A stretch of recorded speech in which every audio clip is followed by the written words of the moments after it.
Mahal mo o mahal ka? Parang gano'n. Ganun. Magkakantahan ba tayo? Ay, ito si attorney yan.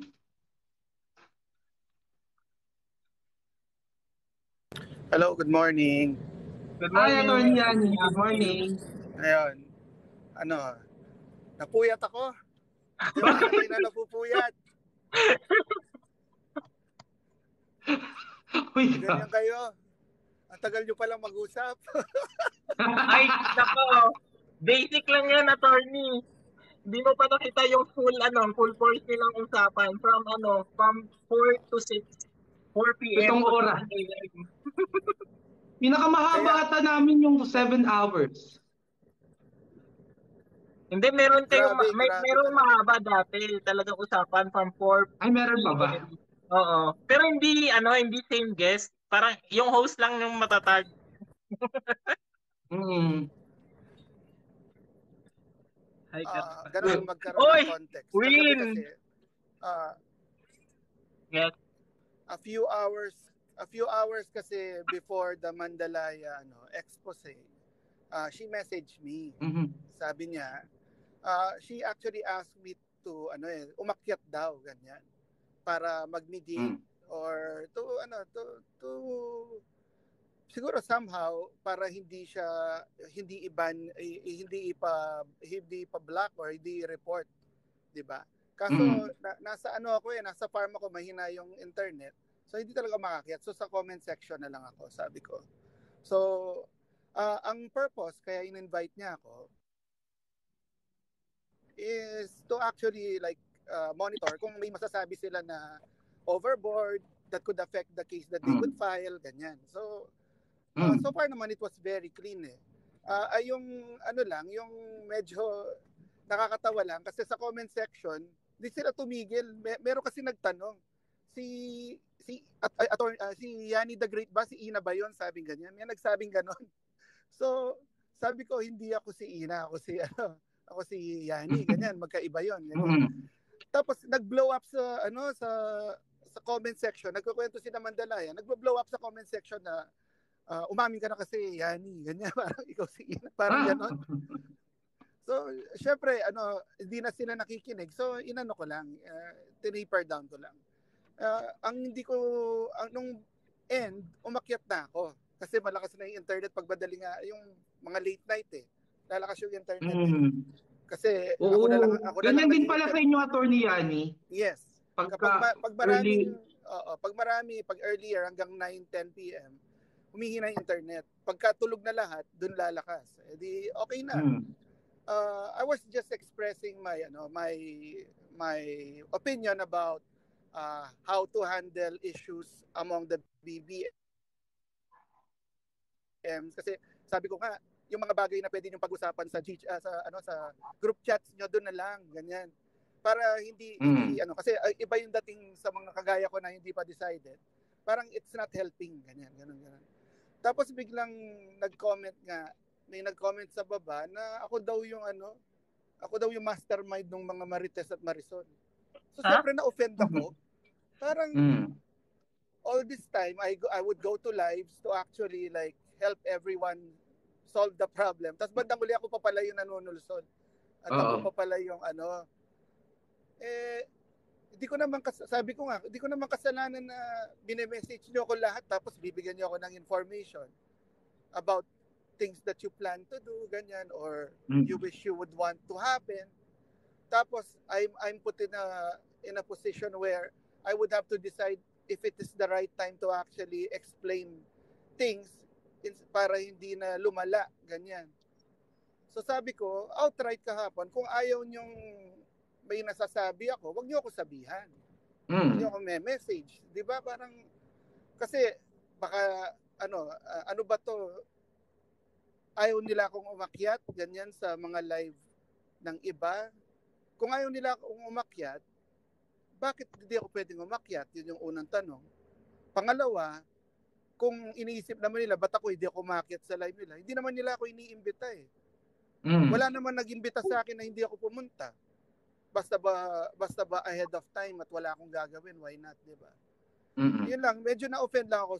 Pero Ang iniisip ko kasi, ito problema sa akin eh. Sabi nga ni na Joey, masyado yata akong mabait talaga. Ang iniisip ko, baka nagkamali siya ng wording. Baka hindi mastermind yung ibig niya sabihin. Baka ang sinasabi lang niya, wag ako maniwala sa inyo, ganyan. Or baka there is another side to the story na kailangan ko munang marinig. Pero kasi yung word na ginamit niya eh. Tapos, na-misconstrue pa niya, sinabi ko, I'm not the type of person kasi na who Sino takes nagsabi threats. niyan, attorney? Si best friend niyo. Ayun. Kaibigan ko din yun eh. Kaibigan ko si Ayam Brujano. Pero yun, na-misconstrue Si pa Ayam niya. Bro ang nagsabi? Yes, sa comment section. Tapos sabi ko, yun, kaya clarify ko lang din. Wala na sa Pinapababa niya kasi ako. Gusto niya kausapin ko siya at 11 in the evening. So, I respectfully declined naman. Jowa yan, jowa. Jowa yan. Hindi, I Ikaw respectfully talaga declined nung attorney. una. Kaso syempre, siguro dahil na-insulto din naman ako, na-offend ako, kaya medyo hindi maganda rin yung pagkakasabi ko na, sabi ko, it's almost 12 o'clock, kung gusto niyo akong kausapin, bukas na lang, ganyan. Diba? So, na-offend ako ng slight. Pero I am thankful dun sa community na mas na-offend pa sa akin. Ang dami na-offend for me eh.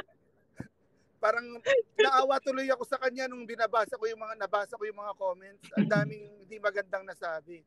Kasi Di mo kasi pinapansin attorney Yani. Gusto ka naman palang kausapin attorney Yani. Grabe ka. Pag-Facebook ka kasi parati, attorney Yani, para maraming pumila, lalo. Wala naman akong problema kung kakausapin ako. Pero yung nasa live pa ako, sasabihan mo ako na bumaba ako, tapos kausapin kita about something. Nagsiselos attorney Yani. Pagkatapos mo akong... Attorney Yani, bakit kasi doon kasi live ng iba, hindi doon sa live niya? Attorney Yani, bigyan mo naman siya ng pansin. Pagkatapos niya ako ma-offend ng slight, siguro may sinabi ako na na-offend siya. And mag-apologize ako kung meron talaga akong mali sinabi. Wala namang problema dun eh. Pero as far as I know, yung sinabi ko mali mo attorney Yani, hindi mo siya minamahal. Joke. Uy, isa lang masasabi ko, mahal ko kayong lahat. Ouch. Mahal mo si Ayam Bro, attorney Yani. Wag na. Mapahamak ka pa. Aamin na ako. Mahal kita, Koko. Si Ayam Bro, attorney Yani. Kaibigan ko siya, we're friends. Yeah. We're friends. Ay, showbiz yung sagot, showbiz. Iba talaga, kaya nasasaktan mo attorney Yani. Diba? Uy, mamaya mag-comment yun dito na bumaba ka na. Oo, bumaba ka. Dito ako sa bahay, solo lang ako. Ano yung jowa? Uy, baba ka na, maglalaba ka pa. Nakita mo yung mga videos nyo doon, attorney Yani. Hindi, kung nandito siya, she can message me if she wants to talk about it, it's fine. Ganyan. Wala namang problema eh. Pero yun nga, ang sinabi ko lang naman kahapon din, I do not take threats lightly kasi. Parang na-misconstrue niya. Akala niya, sinasabi ko na tinetreaten niya ako. Ang sinasabi ko lang, huwag na tayong pumunta doon. Kasi kapag may nabasa ako na tinetreaten ako, iba nang usapan yun, di ba? Parang ayoko na kasi na mas madawit ako sa away nila na hindi naman talaga ako kasali. Pilit nila ako pinapasok. Pare-pareho sila nagme-message sa akin eh.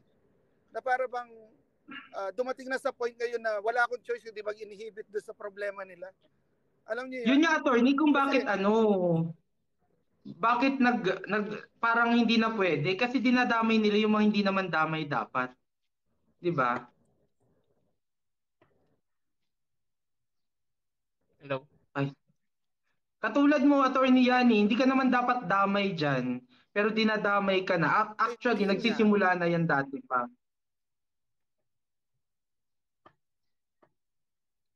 Attorney. Napuputol ata. Kahapon, I'm happy na everybody put it to rest. Na magpa-file na lang sila ng mga cases against each other and then let the right forum decide who is right.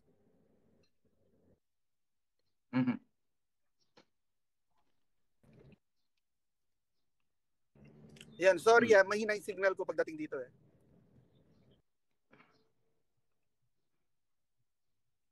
So, yun yung naging resolution, magfa-file na lang. Ayun. Pero I don't think natitigil pa rin yan si Ayam Bruhay. Maliban kay Ayam Bruha, attorney, sino pa yung nag-aatake sa'yo?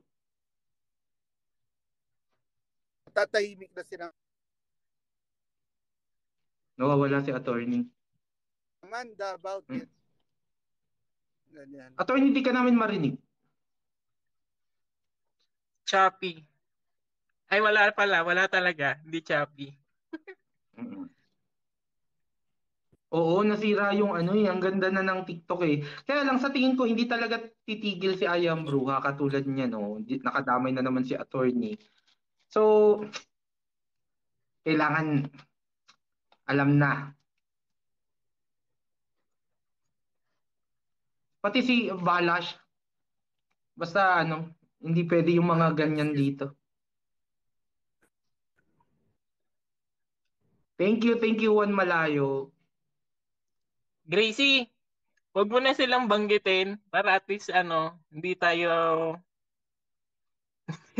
hindi tayo Sabi mo Kuya Koko, okay lang ang red tagging. Yes. Bakit? Anong problema po?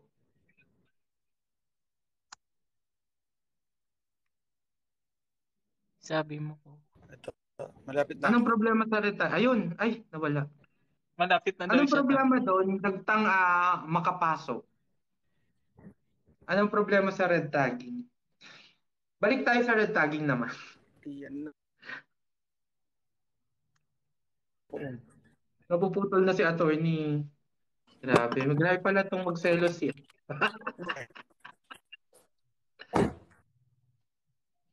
Ito yung pagsabi.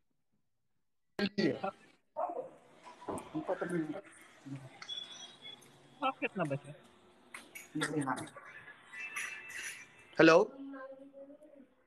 Naririnig kita attorney pero wala ka sa ko. Oo, wala sa guest. Reconnect ka na lang. Kakadating ko lang ng bahay. Ah. Yan. Attorney, maliban kay Ayam Brua, sino pang umaatake sa iyo? Wala namang umaatake. Actually, I do not even consider the Ayam Bruha's statements yesterday as an attack. Sabi ko nga, I'm giving her the benefit of the doubt. Baka mali yung pagkakasabi niya. Na she probably meant something else with the term mastermind, ganyan. Ang dami niya Pero namang parang most likely attorney kung totoong jurisprudence siya, alam niya yung pinagsasabi niya, attorney. Parang hindi mo na dapat i-sugarcoat or i-gawin positive quote yung sinasabi niya. Sa ni Ayam Brua, attorney, I don't think na hindi yun yung minimin niya. Kaya nga pag-usapan namin, kontakin niya ako. I do not need to explain anything to her. If she has a problem with me, she has to tell me, di ba? Respectfully, I'm saying nga na I'm actually giving her the benefit of the doubt pa nga. Kasi nga, Mama Lenny nga, nagkakaroon ng gaffe. Baka gaffe din yun. Ganyan, mali yung pagkakasabi niya. So, iintindihin ko na lang. Ganyan. Kaso ang problema doon sa situation kasi is parang nabigla ako na may ganun. And the only thing that I could think of is because I mentioned her dun sa usapan. Kasi tinatanong ako ni Mandalaya yata about it. And then sabi ko, wala naman akong parang yung i-condemn natin yung dapat i-condemn. Kapag may mali, sabihin mo mali. At sinabi ko kay to her face naman kay Ayam Bruha. Sadali ang anak ko makulit. Sinabihan ko. Go down. Okay. Yun. Sinabi ko naman talaga na hindi ko gusto yung ginawa niya sa niya mismo, sa live niya mismo or do sa live ni Nakalda yata yun. Na hindi ko nagustuhan ngayon. So, ang ending is if they feel like I'm being disingenuous or hindi sila naniniwala na kaya kong maging objective, or baka iniisip nila talagang BBM ako, hindi nagpapanggap lang akong ganyan. That's that is a product of their own their own illusion siguro, or Delusion. parang di ba maiisip mo lang naman yung kung gawain mo, parang ganun. Kasi ako never kong pinag-isipan ng kahit na sino dito na I have been very genuine with everyone. Kahit nga hindi seryoso yung usapan kasama niyo akong tumatawa, kasama niyo akong tapos biglang may ganun. So nabigla lang ako. Pero after that, ayos naman. Kung may kakausap sa akin about it, kausapin ako. Pero yun lang, tapos na yung sinabi na ni Amanda, hindi na sila magsasalita about it. So, at least from your side, meron ng arrangement na ganun. Tapos, I think everybody's trying to settle scores with everybody else. Hopefully, ma-resolve nyo. Kung hindi man ma-resolve, then, let's just avoid creating more drama, di ba? Kasi, you are leading, nagli-lead na si BBM, tapos bibigyan nyo ng opportunity yung kabila na na gumawa ng something. May sinasabi dito, dagdag makapasok. Ano yun? Anong may kaso daw? Di ko mag-gets Baka yung red tagging daw? Red tagging daw, attorney. Depende. Ako kasi, kunwari, for example, depende ko pa paano mo red tag yung tao. For example, ako, UP graduate ako. Tapos, let's say, nagtatrabaho sa isang kumpanya. Tapos biglang may magsabi, "Uy, yan PA yan, UP yan eh." Ganyan. Tapos kumalat sa opisina na ganon. Yun, pwede ko siyang kasuhan kasi may direct damage to my reputation. But that's libel, attorney, di ba? Kaya ang sinasabi kasi namin slander po, slander. Slander, kasi spoken. Kaso, you have to establish kasi na meron damage to your reputation kapag gano'n. Ngayon kung general statement lang. O nagtanong lang. Nagtanong lang, di ba ganito ka nag-aaral? Di kaya related di ka ba affiliated, ganyan. I don't think na actionable 'yon. Actionable lang ang pagre-red tag kapag meron direct damage dun sa person na red tag mo. Like nawalan siya ng trabaho, for example, or nawalan siya ng kliyente sa negosyo. Kasi may na yun you were defamed, so you lost so may civil at criminal liability ka na nun. Yun. Sa amin kasi, attorney, kung it's slander or libel, it's slander or libel. Pero yung red tagging na focused sa NPA, walang ganong batas na nagsasabi na yes, true. Di ka na pwede, diba? Ito nga yung main point dun If there is no law, then there is no crime, di ba? Yes. That is the standard. So, Oo, ang crime na meron tayo is slander, oral defamation, libel. So, it only extends to that. So, we follow the what do you call this? The elements of the crime. If it comes in there, then it is a crime. Ngayon, kung wala namang batas, walang elemento na pagbabasihan, what's wrong with that, di ba? Ang nagpapapangit lang naman sa red tagging kasi is because there was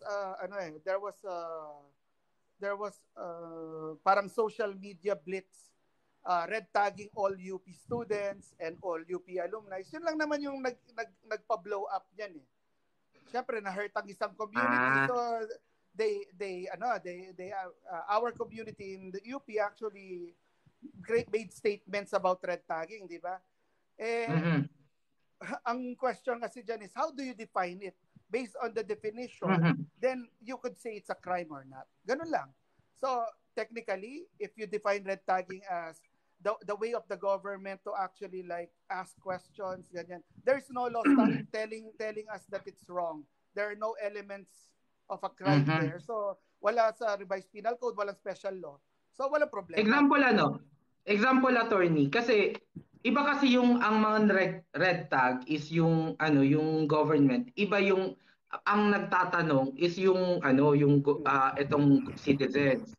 Pag yung pag ang gobyerno ang nan-red tag, lalo na kung kung armed forces, Mm. dagtang makapasok, wala akong binabago sa statement ko. You can watch our previous live na Mm. nasa live. And we are not saying na ang mang red tag it's NPA ka. That's not how we think red tagging Yes. is. Kunwari, can you You denounce. denounce CPP NPA? Or are you an NPA? We want to know. And there's nothing wrong about asking question. 'Di ba? And I Kunwari, think for mm, example, nag-create sila ng matrix, for example. Ganyan. mm, Ang government. mm, Tapos, nakalagay ka doon. For example, mm. uh, uh, wala kasing batas na nagsasabi na hindi pwedeng gawin yun ng gobyerno uh, based on its police powers. Eh. Di ba? Mhm, Ano bang isa sa mga ng gobyerno? Public safety and public mm. trust, di ba? So, kapag gumawa sila ng mga ganun na matrix, pwede kang mag-file sa Commission on Human Rights na this is an upfront ganyan. Pero yung actual na case against the government, na sabihin mo na, oy, sinlander ako ng gobyerno, ganyan. I don't think na it will operate that way. I Actually, don't pwede think mong so. ikaso ang gobyerno 'pag naapektuhan ka talaga, eh, Yun 'di nga, ba? kung meron nga siyang inherent effect based on the elements of the crime eh. Mhm. 'Di ba? Kaso dito nga, if there is no law, there is no crime. Gawa mo na sila Yes, batas. there's no law about red tagging, 'di Gawa mo na ba? sila ng Kung batas. na-libel ka, kung na-slander ka, then that's libel and slander. Pero we Oo. cannot do yung tungkol sa specifically for red tagging talaga, Saka na kahit, 'di specifically ba? for the CPP NPA insurgency. Ganito kasi ang paliwanag ko Ito diyan, rin pala, attorney, itong ito lang go. pala, i-add ko lang. Kung gumawa ng matrix, meron pa namang Mhm. innocence until proven guilty doon eh. There is the assumption of Mhm. innocence. Eh. Kasi kaya Mhm. ka labas lang ng matrix to actually show that there is this we are investigating this, nahuli na namin Mhm. to, we want to know if this is actually true, ganyan. So, alam mo 'yon, pagka kasi walang batas, there is a thin line lang Mhm. where you would say it's a violation of human rights. Eh. It's not a violation of penal law. Eh. Human rights ang pinag-uusapan Mhm. natin. So we have to delineate that. Yun lang. Okay, eto kasing sinasabi attorney na ganito. Ang explanation ko kasi diyan, phishing daw sa community. Ganito kasi yan attorney. Example, may 100 na bahay sa community nyo. Mm. Tapos sa 100 na bahay na yun, syempre, we don't want NPA na ang mga NPA alam natin nanginikil, pumapatay, Yeah. nagpapasabog, they are terrorists. And we don't want any terrorist within our community. Mm. So, ang kunwari, sa community na yon, yung 100 na bahay na yon, ah syempre di ka sure kung may NPA yan kasi ang NPA pag nagtatago yan, hindi yan magtatago sa bundok, magtatago yan sa mga city, sa mga community kasi usually sa bundok sila. Pag pumunta yan sa community, pag pumunta yan sa community, itatago lang nila yung baril nila. Ang sasabihin nila is aktivista na lang sila, 'di ba? So, di mo Yeah. nga alam kung sino yung nakakasalamuha mo kung NPA yan o hindi. So ngayon, kung merong 100 na bahay dun sa community and people are really active in denouncing the NPA in red tagging, kumbaga, can you denounce the NPA? Kasi it is something attorney na they cannot, it is something that they cannot do. Sabi ni kaamihan. Because Mm. pag nag-denounce ka ng grupo, pwede kang paghinalaan at patayin ka. As in yung mere doubt sa'yo na nag-denounce ka at nagsasabi ka ng statement against the NPA, pwede kang Yeah. patayin nila. Pwede ka nilang Di ba nga kaya nga meron silang mga brigade, di ba? Na Mm, specifically designed to assassinate or di ba? yes. Known dissenters of the New People's Army. Pero Oo. the case in point here kasi is uh, the only reason it is now being an issue, it's because of uh, the gap between the parang nagkaroon ng issue tapos nadamay yung UP community, yung PUP community, Mm, and because most of the UP community na active online are actually anti-gov or or I would call them uh, purveyors of informed dissent, ganyan. So umano siya, naging sagutan siya online. Pero kung tatanungin mo talaga ako, red tagging in itself, if you want to make it illegal, then create a law. Ganun lang. Other than Yes. that, it will always boil down to a human rights issue. So lahat ng complaints about red tagging pupunta lang yan sa Commission of Human Rights. And then through its functions, they would file appropriate lobbying sa Yes. sa Senate to actually fix the problem.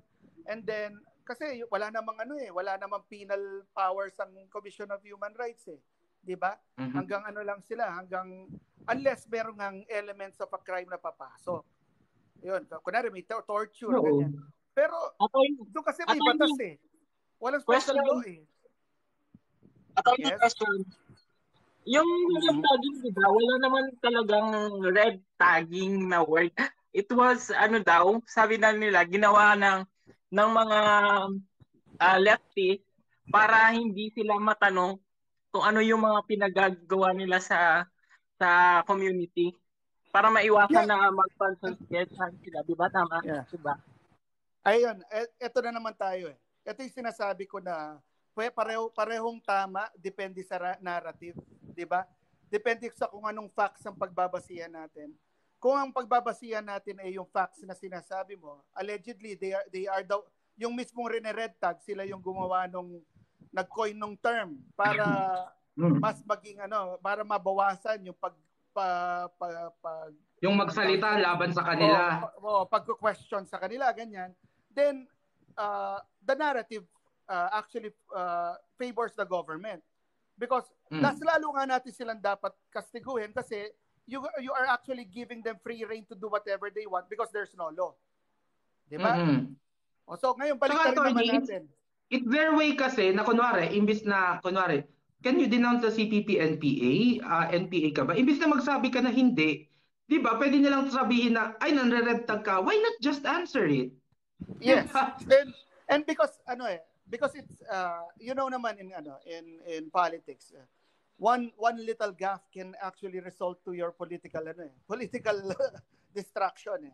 So for example, ang branding kasi for example ng mga akbayan is ganun Then you ask them live, can you denounce ganyan? Syempre hindi nila ma-denounce 'yon So they would have to circle They would have to Kung circle. hindi ka naman NPA, madi-denounce mo madali sa iyo maka-denounce. Doon sabi ko nga, attorney, we've been promoting we've been agreeing to some communist and or socialist idea, pero never kaming na red tag because people knows that we don't agree with CPP and PA.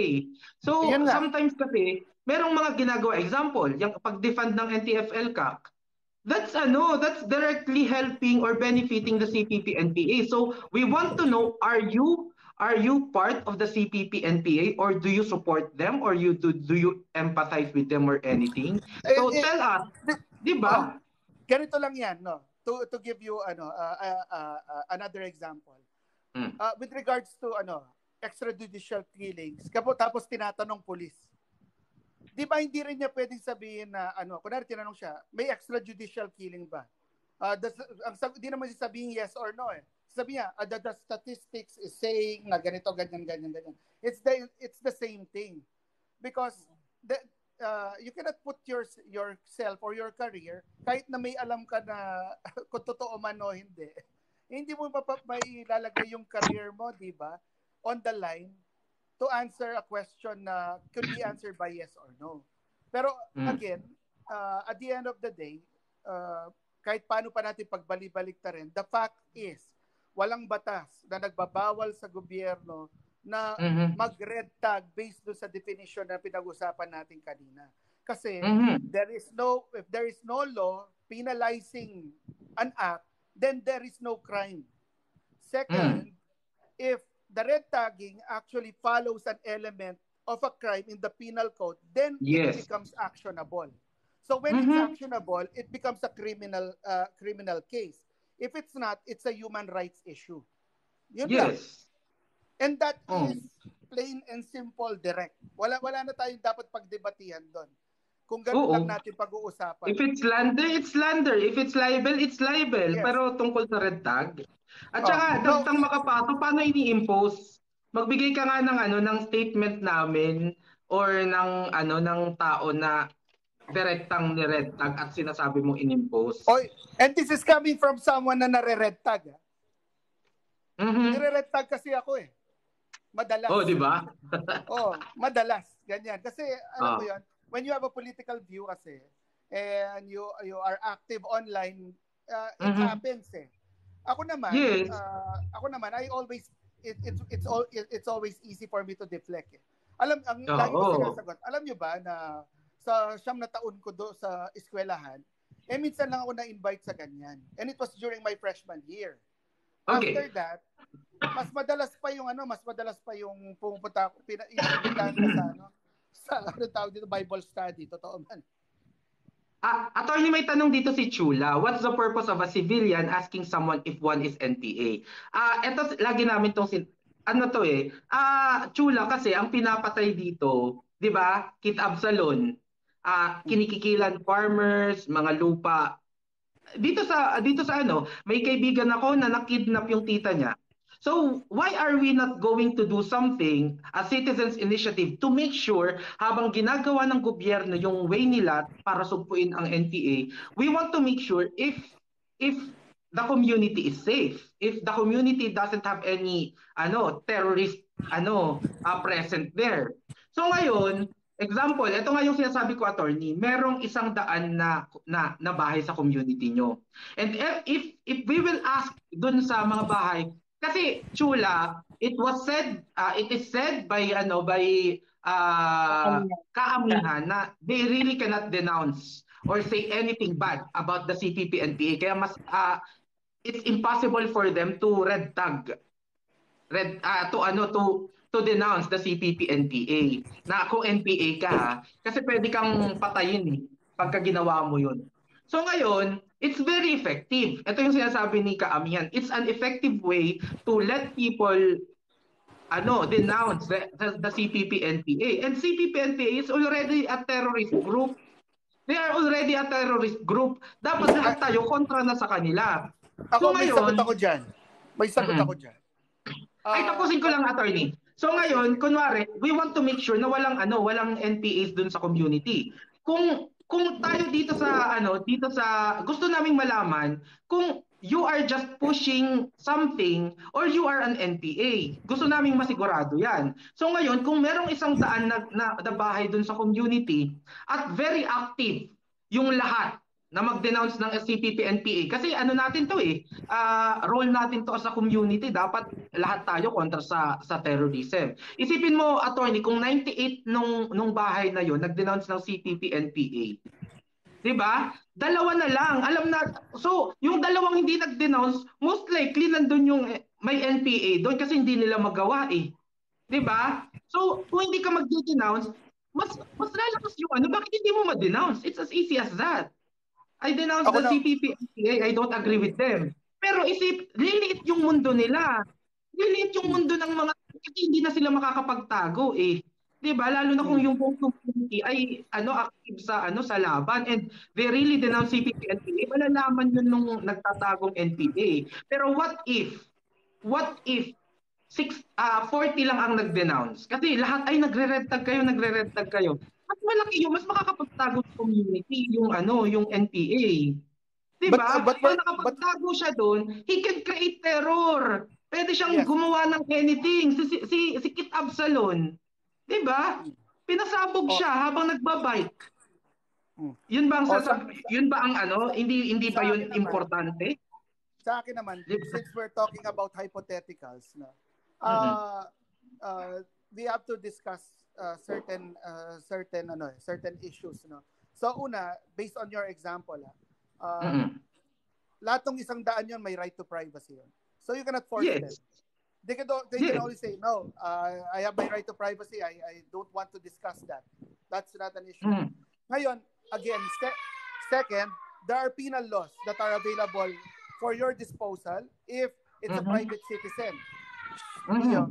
if there's a private citizen that is actually harassing you, ganyan, asking you Pag questions. inaharas ka na, pero attorney, di ba? Pero Even hindi nyo din asking you kami questions hindi nyo din kami hindi nyo din kami mapipigilan na magduda bakit hindi mo magawa yan. Yes, you cannot you have the right na hindi ka mag-answer, Yes. pero kung meron din kaming gagawin just because na, 'di ba? Parang I can ask you question. So, kung hindi ka makapag-answer, this is my third point. Wala rin namang batas na walang batas na nag-i-empower sa citizens to actually like do the act na sinasabi nyo na can the community actually go around and create a stand, make an active effort to actually clean their community.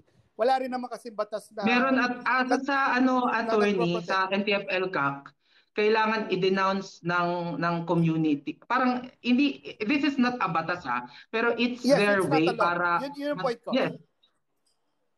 Kumbaga siya, parang guidance. It's a guidance. Again, if there's no law, advocacy, then it follows again the assumption na kapag na-offend ang community or pinilit mo ang community, ano na naman siya, human rights concern na naman siya. So at the end of the day, since there are no laws in place, then we have to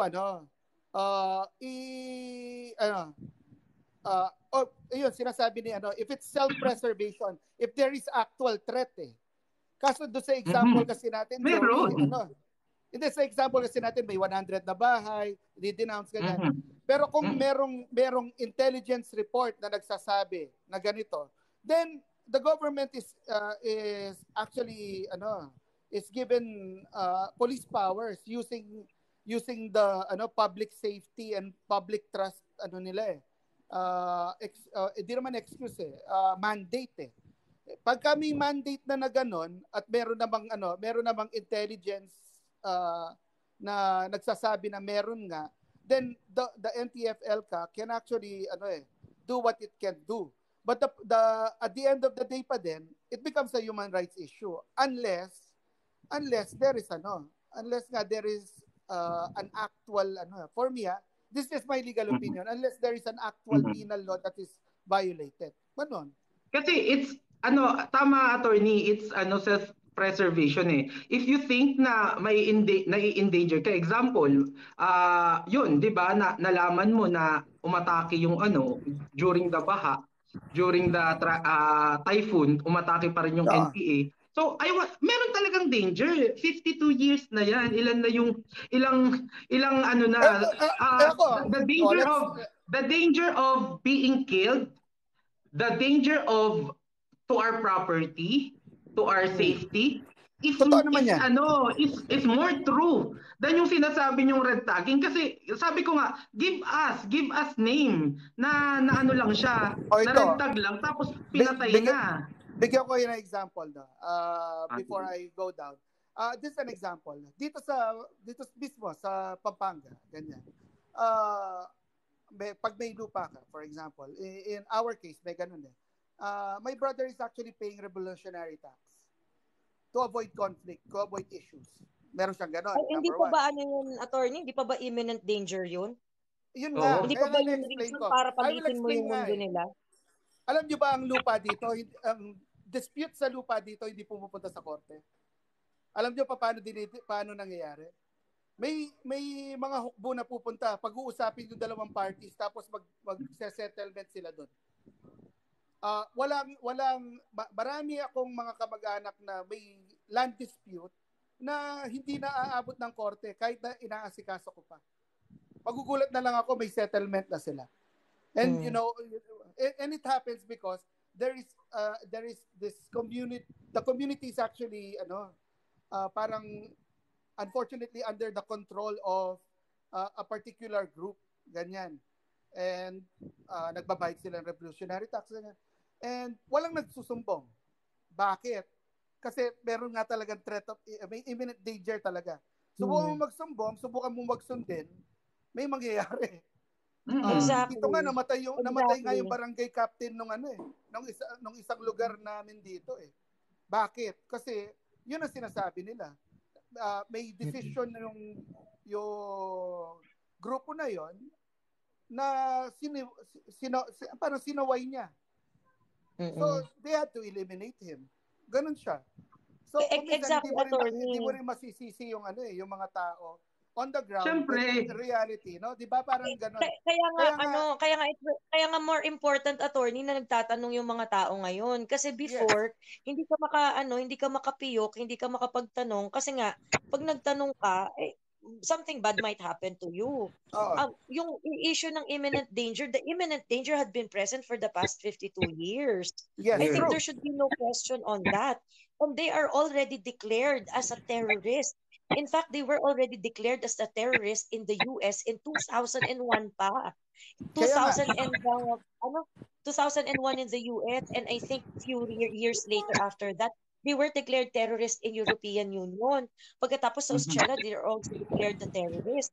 In the Philippines, they were only declared a terrorist in 2020 and 2021. Yes, correct.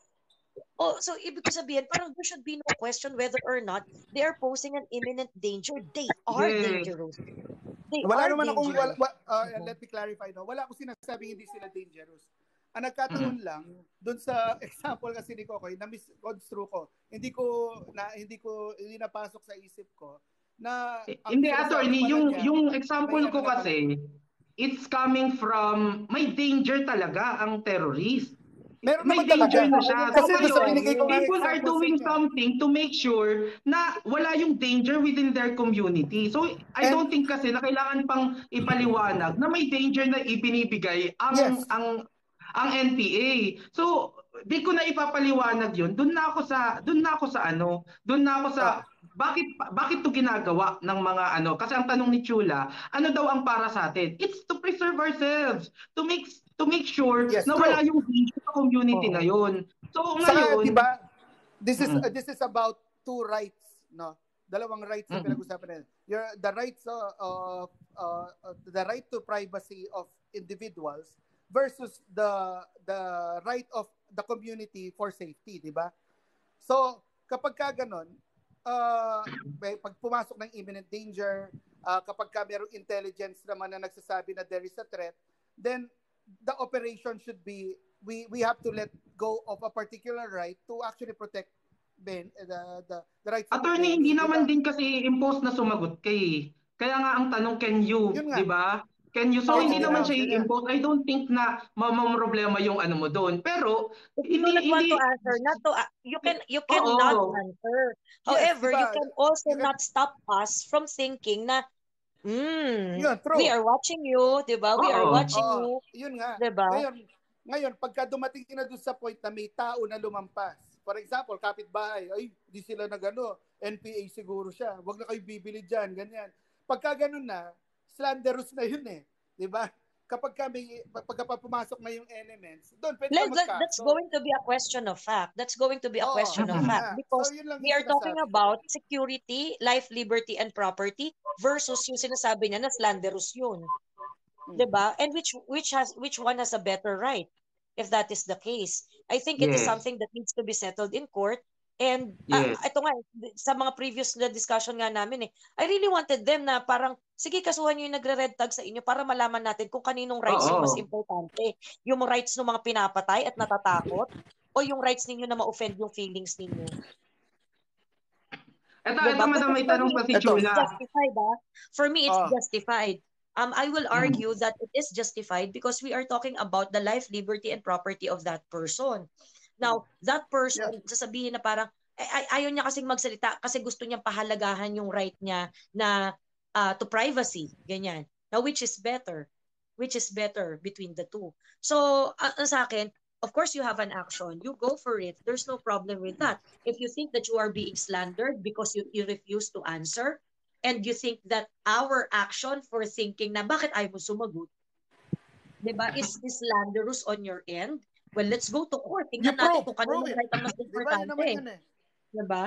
Kung feeling mo aggrieved ka, di magkapalo ka ng Pero ito magandang tanong ni Chula, is it really safe to ask someone to be, if they are an NPA, if NPAs are imminently dangerous? So parang ang it's safer for the whole community. It's safer for the whole community. Kasi if you will identify kung dahil doon liliit yung mundo ng mga NPA, mas hindi sila makakagalaw. Pero kung alam nila na people are not asking question if NPA sila at nakakagalaw sila kung saan-saan, they can bring that imminent danger to any place they want.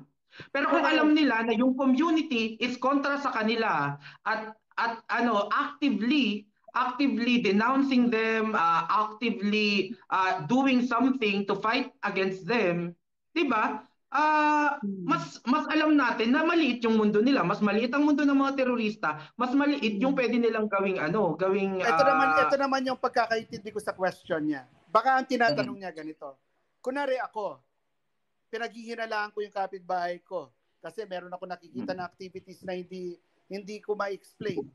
Tapos, safe ba for me to actually ask him, hoy, ano yung ginagawa nyo? Ganyan. Kasi kung NPA talaga sila, baka saktan nila ako. Baka yun yung line of questioning. Is it safe for civilians to actually ask assumed or alleged NPAs? Attorney, hanggat nandyan sila, hindi safe. Magtanong ka pa, hindi safe. Hindi safe ang Pilipinas hanggat nandyan sila. So are we going to mas gusto ba natin na tayo yung safe and we don't know when sila atake? Kahit nga bagyo, 'di ba? Kahit nga pandemic, umaatake sila, may pinapatay sila. So is it safer for us to not ask? At hindi natin alam kung kailan sila aatake at kailan nila tayo papatayin, kailan nila i-endanger ang life, liberty, and property natin? O mas safe na let's finish this all together. Para wala na. Magtanong tayo kung hindi, we are safe. Yung question niya kasi, yung load, it's loaded in a sense na kapag kasi pwede kang balikan ng NPA. Kapag sinabi mo kasi na hindi safe para sa isang civilian para magtanong, trabaho kasi ng gobyerno dapat yung pagtatanong eh. Yun ang Bakit no, that I don't agree, attorney. That I do not agree. Hindi, ganito nga. Trabaho ba ng meron bang batas na nagre-require sa mga civilian na magtatanong at mag-scrutinize sa Hindi, ito nga, attorney. Wait. Kasi kanina kine-question mo, attorney, na kine-question naman, wala namang batas na nagre-require sa atin para magtanong, na parang hindi natin kailangan ng legislation para dyan. Hindi natin kailangan ng legislation. Pero kailangan niya, di ba? Kaya meron tayong tinatawag na aktivismo di ba? Kaya nga tayo may tinatawag na activism. Is activism legislated? Are people criticizing the government? You're misconstruing my statement sorry. Ano yung ibig sabihin mo, attorney? Doon sa point mo na ano yung ibig sabihin mo, attorney? Doon sa point na sinasabi mo na walang legislation para sa mga tao, normal na tao, para magtanong. Yes. Ito yung sinasabi ko. Kasi wala rin kasing batas na pinapayagan ng gobyerno gawin yun eh. So, pagka pinag-usapan natin yung imminent danger part niya, oo nga naman, may karapatan ako na ipagtanggol yung community ko, ipagtanggol ang sarili ko. Kaso, yun nga, we're at a situation right now na we're only working on hypotheticals. It's not hypothetical, attorney.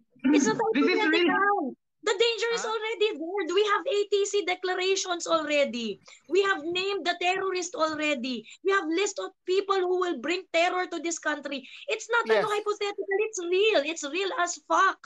Yes, people are already dying. Ang sinasabi ko, to attack people in the middle of the response typhoon. They will already attack people delivering services in the middle of COVID response. Hindi, ang sinasabi ko kasi, when I say we're working on hypotheticals, nagbigay kasi ng example Now, if we're talking about tao. Now, if we're talking about actual things that are happening, the fact that there is a real danger. Kung pag-uusapan natin yung actual facts, talaga may imminent danger kasi sa community lang namin, sa baryo lang namin nangyayari eh. Which explain. Alam mo yun, hindi parang walang kwenta ang kapag-anak mo na abogado doon. Kasi hindi pumupunta sa korte ang mga issues. Ang pinapagawa na lang sa amin, settlement affidavits na lang. Pinapasa na lang, yung napag-usapan na lang, yun na lang ang nakukuha namin. Ngayon, ano ba ang gusto kong mangyari kung tatanungin nyo? Gusto ko, malinis yun. Kasi, alam mo yun, parang every year Exactly. na lang Kaya ba hindi na magbabayad kailangan ng attorney I na think 20? ano lang, i-legislate. I think Na, the confusion was because the bahay-bahay example was Yun. given. Parang Yun ang, doon lang ako ang nag-base. parang ang interpretation yata ni attorney was that it is a hypothetical situation. But I think what we are saying here is that in all examples that we are making, there is only one Mhm. truth in what we are saying, and that Yes. danger has always been imminent. It is never a question. But because Yes. the Mhm. situation was presented in a hypothetical manner, na Mm. I think attorney construed it as if na hindi pa guaranteed na present yung imminent Yes. danger sa situation na yun. Kasi, But what we for are example, clarifying, attorney, is that oh, in all our discussion, in all our examples, the danger is always imminent. Oo. Kumbaga, hindi sa Hindi na issue, kailangan hindi sa pag-usapan issue. yan. Hindi na namin kailang, oo, kasi parang naging a priori na siya. A priori na siya. Pero I think it's also a good thing that we clarify it. That we are talking Mm. about these things because yung a priori mo dito, is that there is an imminent danger and that needs to danger. be True. studied. I think, oo. And that I think parang maganda rin naman yung sinasabi ni attorney na kumbaga, it has to be clear that in any conversation, including red tagging, we are talking about imminent danger as an Danger. a priori. As an Yes. a priori. Ganon. Kasi para mas maging clear lang, merong certain areas sa Pampanga, for example, Lakeshore. Alam niyo ang gaganda ng mga bahay doon, pero alam niyo walang tumitira, binebenta nila pa ulit-ulit. Bakit? Kasi may kumakatok, humingi ng revolutionary tax. So doon, yung imminent danger nandun, lahat nandun sa community yun. Pero if you shift towards, let's say, a particular village, St. Jude Village, for example, or Ciudad, ganyan. Doon, hindi mo pwedeng gawin yung sinasabi na tatanungin mo yung buong community, ganyan. Kasi doon, talagang parang imposible na may NPA. Kung meron man, talagang tagun-tago siya, ganyan. Kasi mahal yung bahay, parang ganon. Yun yung sinasabi ko na community to community, kaya siguro nahihirapan i-explain ng iba kasi hindi nila na-experience. Pero in my case, because I experience it, alam mo yung kapatid ko, minsan liningan pa ng barel. Alam mo ginawa, butik na namin siyang, butik ko nang kastiguin yung kapatid ko talaga eh. Bumili pa ng illegal na barel para ibigay sa, imbis na magbayad siya, sabi pa niya sa akin, nakatipid ako kasi ganito lang yung presyo ng ano. Alam mo ba na kapag na illegal possession of firearms ka, yari tayo. Makukulong ka, wala na akong magagawa, ganon. So, Saka ang bigat ng illegal possession ng firearms ngayon, di ba, attorney, yung bago? Oo. Di ba, alam Mas mo yan, mabigat dahil sa desperation niya to actually like save money, kasi siya pinahawak sa mga lupa namin eh. To save money, may mga ganyan na may mga ganyan na nangyayari. So, yun, ang sinasabi ko lang, community, yung mga nasa Manila, tama yung sinabi ng isang si Tina. Sa Manila, sa mga ibang lugar na talagang hindi naman nila actively nakikita yung effect ng NPA, mahirap intindihin kung bakit merong imminent danger eh. Kasi they do not experience it. Pero the communities that actually do, they want this to stop eh. Kasi biruin mo yun, unfair na dahil malakas siya sa NPA, yung party na lupa mo, isa-sacrifice mo. Kasi yun yung settlement. Pag hindi kayo pumayag, papatayin kayo. Ang sa akin, attorney, diba? Whether they operate in a location wherein sobrang nilang discreet, or they are operating in a location wherein yung nangyari na yung mga transgression, I think people should not stop asking if kasi nga kung kunwari sa Manila, hindi nila masyadong nai-experience. Nakakondo nga yung mga NPA dyan di ba? Di ba? Yung mga pinag-aarestong NPA sa mga condo units na paghuhuli. Di ba? Okay, ito naman sasabihin ko, Joey. If you have a reasonable person would know if there is something wrong with your neighbor. Alam mo naman yun eh. Di ba? No. If the activities kung hindi nagmamatch, yung may tao dumarating, nakakaduda, may mga armas, ganyan. Then I think you have every right to actually ask or ask the help of the community. Kasi ganun talaga. Oo. Ngayon, exactly. Pero kaya nga yung ano there is they are doing ingenious ways to actually penetrate. So it's up to people to actually like watch over. Yun. Ngayon, ang sa akin lang, yun nga, ako na-experience ko siya, pamilya namin na-experience, community namin na-experience yan.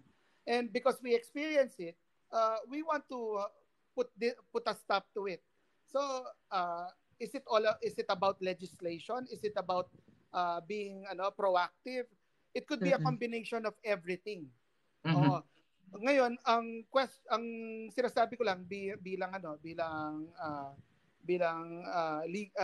part of the legal profession is there should be laws in place. Dapat pag-aralan to ng mabuti para clear-cut ang mga ginagawa natin day in, day out. Clear-cut ang responsibility ng gobyerno, clear-cut ang responsibility mga sa citizen. Kasi this is all about communicating the issue Ngayon, dahil hindi siya nako-communicate ng tama, ang daming lumalabas na issues na kuminsan kahit ako natatawa na lang ako. Ang dali kasi sabihin na dapat who is the cause of the i-offend yung confusion, community. Huwag nating i-offend Who is yung the cause of community the natin. Oo. Pero Who is the cause of talagang the buong confusion? community na na-offend na nasaktan na nabawasan na ng lupa, na nagbabayad day in day, monthly. Meron totoong communities na gano'n. Oo, Hindi siya totoo. biro. Hindi siya biro. And this kaya is nga, coming from actually, a progressive mas offensive itong province. Ito, attorney, agree ako dun sa sinabi mo that it's really about the communication. Who's confusing the issue?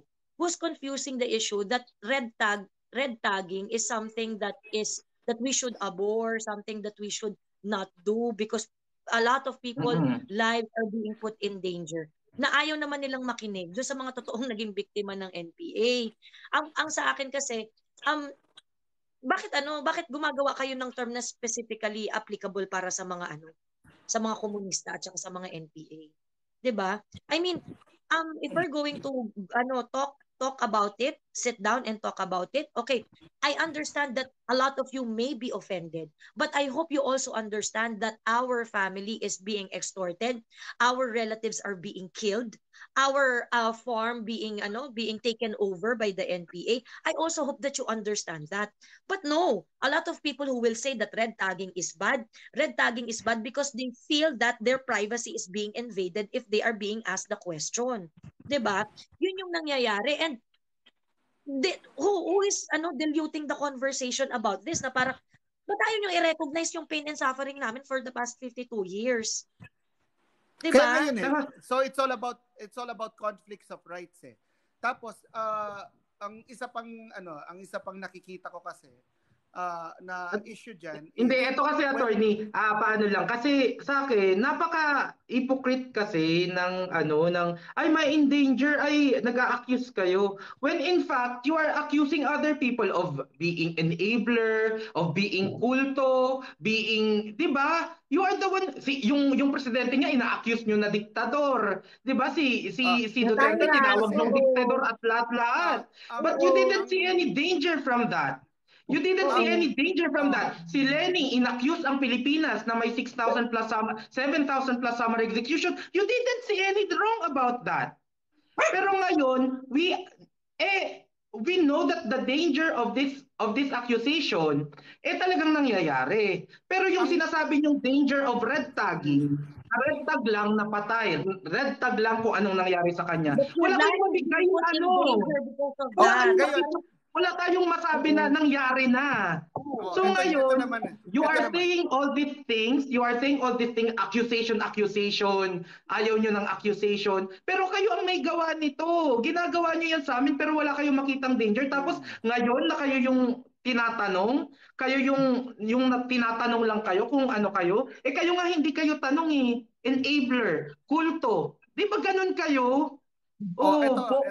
Pero wala naman kayong sinasabi. Kami nagtatanong kami, can you please denounce the NPA? NPA ka ba? We are asking question pero ayaw nyong gawin because of accusation. Pero all this time you are accusing us directly. Wala kayong nakikitang danger. Mama Lenny accused the Philippines already but you didn't see any danger. Sabi pa nga ni Bruha, ay wala naman yan sa number. Sa amin walang problema sa amin ng number. Pero ito Diba? nga, So wala sa inyong problema kung isa, dalawa, tatlo, apat, lima. Basta si Mama Lenny ang may gawa, okay lang.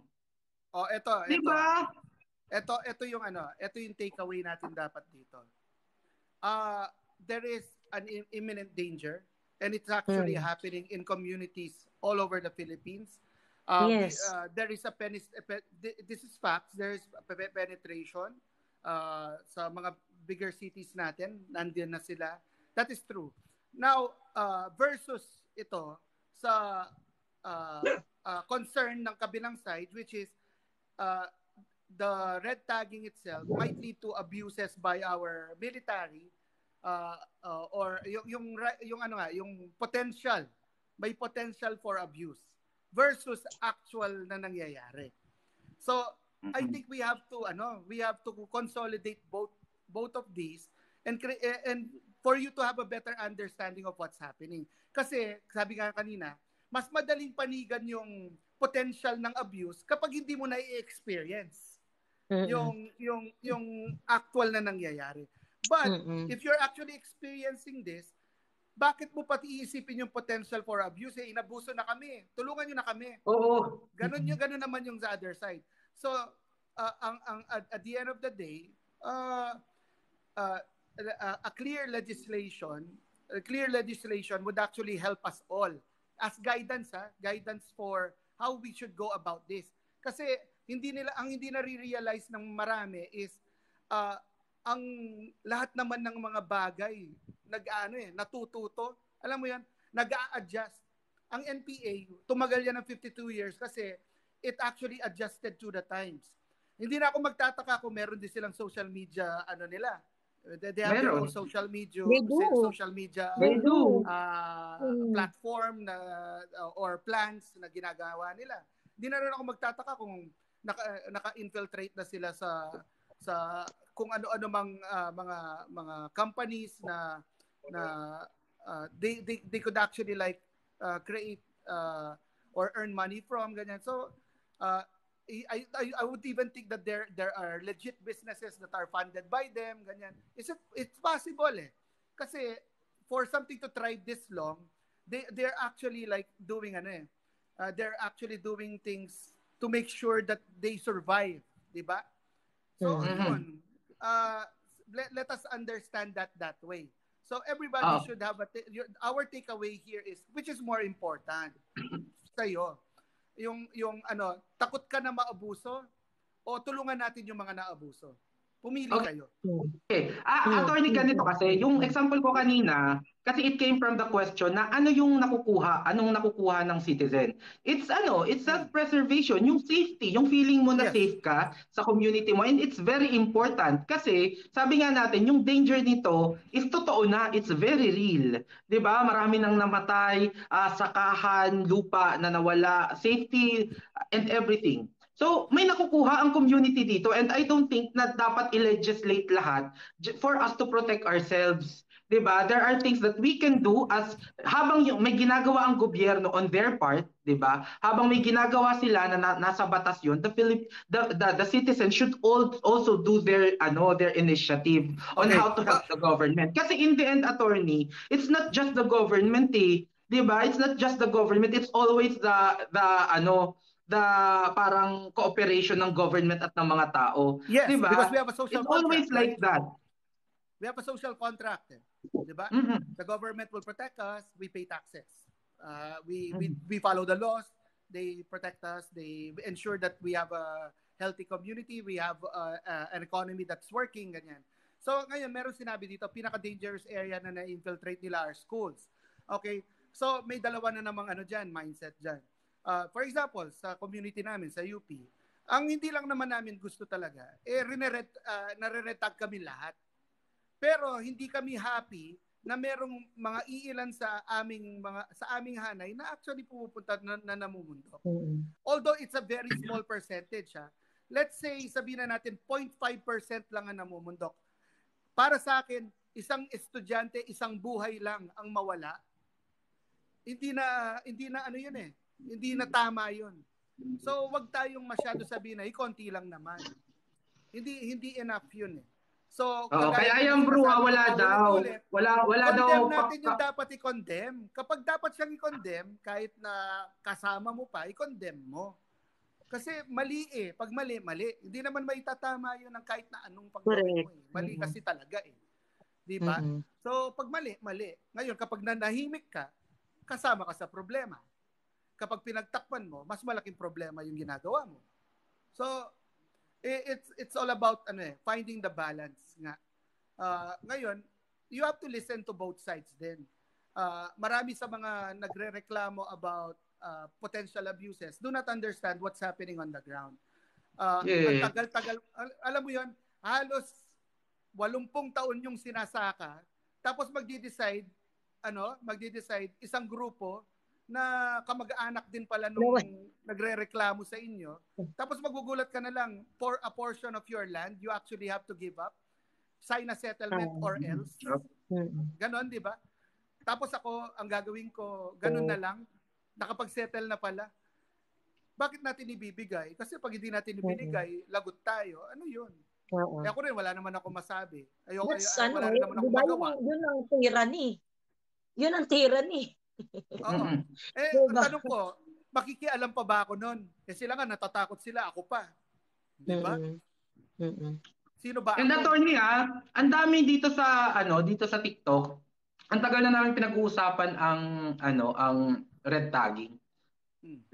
Buhay pa naman lahat. Wala pa namang dinukot ng militar.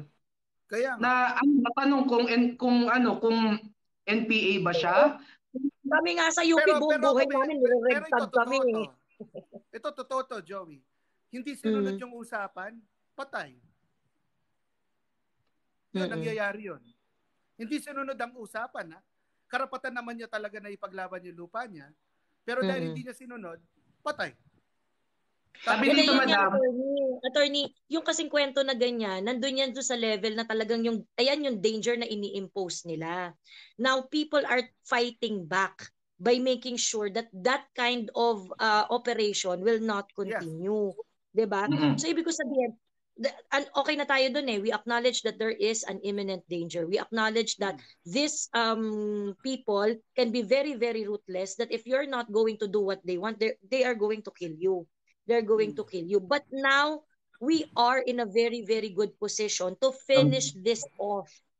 We are in a very, very good position to finish this off. Ngayon, yung mga tao before na hindi nagsasalita about it, na hindi nagsasabi, tangina nito mga NPA na to, or bad trip to mga NPA na to, mga salot kayo, ganyan-ganyan. These are the people who cannot say anything in the past. Kasi nga, nandun pa sila, nandun pa sila sa area, they haven't really gone out of the fear. Pero ngayon, mas matapang na yung mga tao, kaya na natin magtanong. Meron pang hindi na-realize yung ibang tao. Ang problema din kasi, when the community keeps quiet about it, the armed forces assigned to that area, they become complacent. Parang, sige, wala namang gulo talaga, hayaan na lang natin, ganyan. Let it be the status quo para hindi kami mapwersa na makipag-engage, ganyan, di ba? So, parang, if the community actually actively seeks the help, ganyan, gusto talaga nila ma-resolve yung problem, ang iisipin, yun how does our armed forces actually break the institutional and cultural problem? Kasi sila mismo, pabor din sa kanila kasi na yung community complacent or tahimik about it. Alam mo yun? Pero ang sitwasyon natin ngayon, attorney, the government is very active now. Kailangan na lang ng konting push. 'Di ba? Kung baka dagdagan na lang natin ng community participation and everything. Iparamdam natin na we are supporting yung active fight ng government sa NPA by doing our part as a community na habang tayo nakikipaglaban at naggumagawa ng mga programa to fight insurgency, yung mga tao nakikiisa din. So we should continue this. 'Di ba? Yung makita man lang ng government that people are really also fighting to fight NPA kasi noon hindi. Noon ay yung gobyerno ang hindi active. Yung mga tao na naaabuso, yung mga tao na mamatay. But now it's not like that.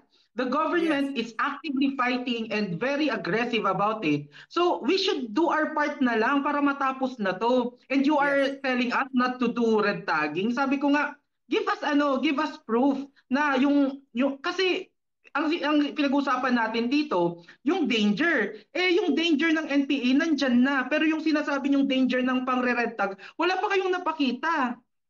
So anong susundin Yung potential natin? lang nga siya. Yung danger na Potential may siya. May pinapatay at potential. totoo?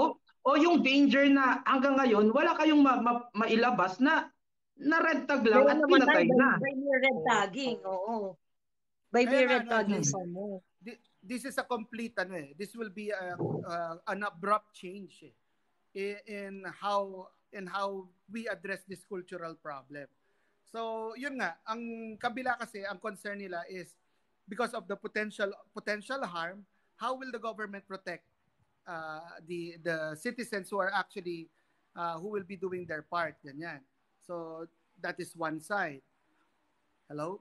Naku, nawala yata ako. Ayun, that is one side. The other side naman is, yun nga, there is an institutional problem. It's happening up to this day. Hindi siya ma-resolve kasi the status quo is favorable for both parties na sila naglalaban. Ang nahihirapan, kapwa natin Pilipino. So, ayun, mag-decide tayo. Pag-usapan natin ito ng mabuti. Huwag tayong titigil na pag-usapan siya. Correct. And let us respect naman din yung mga opinions ng iba. Kasi some people have opinions because they do not have all the facts. That ngayon na narinig nyo na yung ngayon facts, ngayon kayo mag-decide. Ano bang mas importante? Yung potential abuse or yung actual na nangyayari na? Community-based violence, community-based injustices. Alin ba ang mas importante sa inyo? That's the whole summary of it, attorney. Actually. Yes, yun. It's the whole summary of it. Yan. So thank you. This is the kind of discussion that we should have. Wag yung isipin na porket may sinabi si Joey kanina na nagdi-disagree siya sa akin dinidisrespect na niya ako o inaaway niya ako or whatever. Diba? Kasi yun ang nangyayari noon Yun kaagad na-hurt kayo para sa mga kaibigan nyo. Wag kayong ma-hurt. Yun. Ma-hurt kayo pag iniwan kayo ng jowa nyo, ma-hurt kayo. Pero ito hindi to this is healthy discussions. We should all be we should be all be grateful to Joey, Kokoy, and the rest like Chula who actually add to the conversation instead of outright creating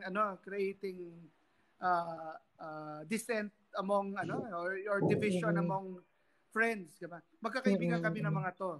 Yun. We may have difference of opinions, but at the end of the day, ang dapat matatapos tayo ng ganito. We ask the question to our listeners. Correct. What is more important for you? Ang tawag dito, speaking of attorney, paki-follow pala si attorney. Follow nyo guys si attorney para mag-1K na.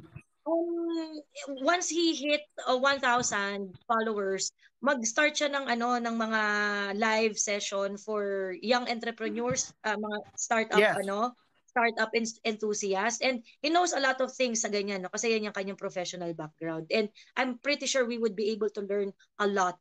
And magpupunta talaga ako guys, kasi para entrepreneur na ako, hindi na ako pag-uusapan namin ni Joey yung crypto pag-uusapan natin yan, di ba? Kung paano natin. Ako bahala sa lahat ng lisensya. Ako mag-a-apply sa BSP, char. Hindi, ina-apply namin siya sa Germany. Pagka natapos na yung paperwork doon, we will have better guidance to how to actually do it here. And also, alam niyo si BSP chairman, Brad ko yun. Si BSP talaga ba? Brad ko si Jock, no? Talaga ba? So, APB pala. APB siya. So, yun, malaking din. Yung tito mo, sabihin mo rin sa kanya, pabraso natin. APB yung uncle ko Meron akong APB na uncle. Yung APB po, asosasyon ng mga, tawag ito? Abogado para sa bayan, APB. Yan. Pero kami. Puro kami mga mga probinsyano. Yan. Mga attorney probinsyano. Yan. Oo. Okay. Pero so ano yun, naman, thank you sa time, sa discussion. Have a great day everyone. Merry Christmas. Baba muna ako kasi yung ipapasyal ko muna yung anak ko. Tapos sige. tonight siguro, balik ako tonight siguro mga 9-10 p.m. I'll be available again. Bago tayo mag-Noche Buena, kwentuhan muna tayo. Oo, pwede. Saka face reveal. Sama natin si Nachula para masaya. Yan. Ay, oo. Face reveal daw. Ano tayo? Ayan. Baba sige. ng Bye na. Have a great day everyone. Bye. Bye, attorney. Thank you. Ayan. Nakakaaliw. Ayun. Oo. Napasok tuloy tayo ulit sa ano. Pag maganda. Meron akong chika. Nandito yung sa screen ko, handun sa taas si attorney, nasa gitna ako. Tapos nasa ilalim ka, Kuya Miko. Ha? Wala ka sa big screen. Oo. Kakaiba. Pwedeng ganito, madam. Teka. May ano yan may setup. Hindi, tapos yung screen na supposedly Ayun! lumalabas yung mukha mo. Ayan! Okay, oo. Pwedeng ganyan. Yan. Meron din ba akong ganyan? Oo, meron kang ganyan, madam. Sa setting, pagka ikaw yung admin, ay ikaw yung host. Ay, ito pala yung account mo na suspend, ano?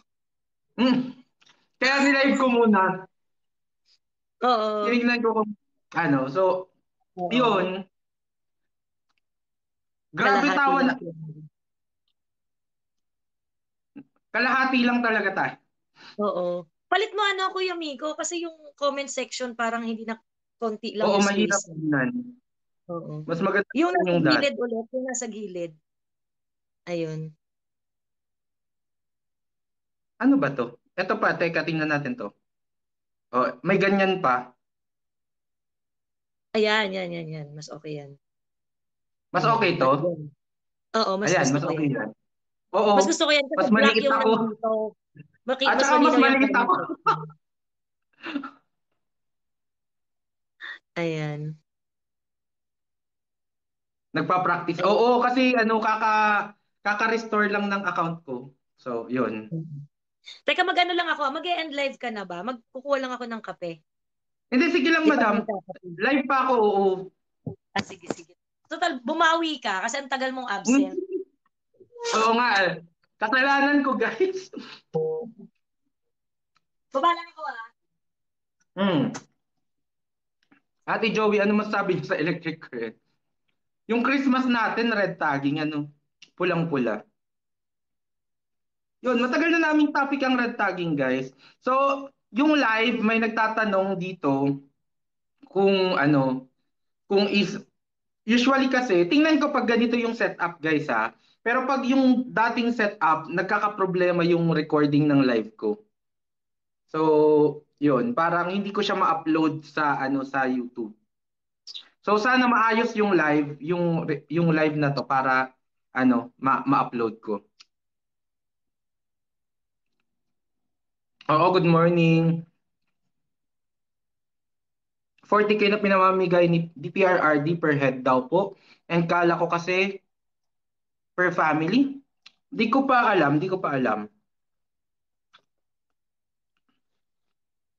Yan yung orange. I-email ko, guys. Pinapauwi ako sa amin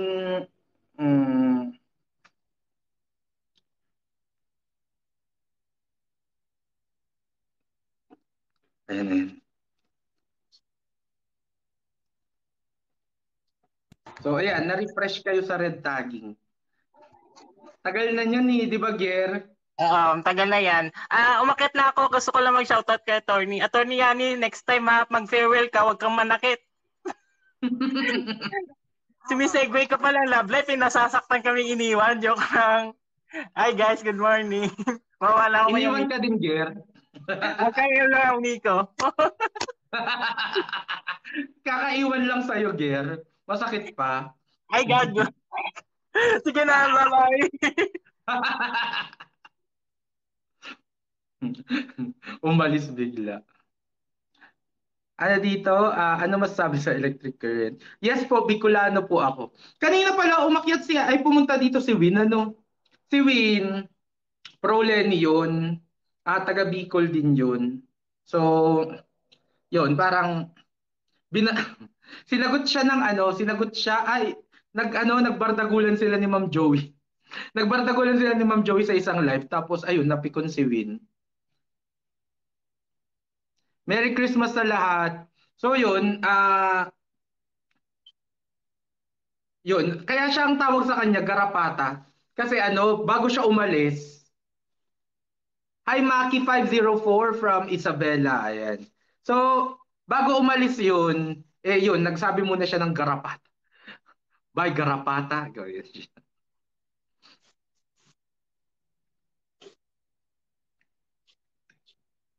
Mabubulok na kasi itong orange kung hindi ko pa kakainin.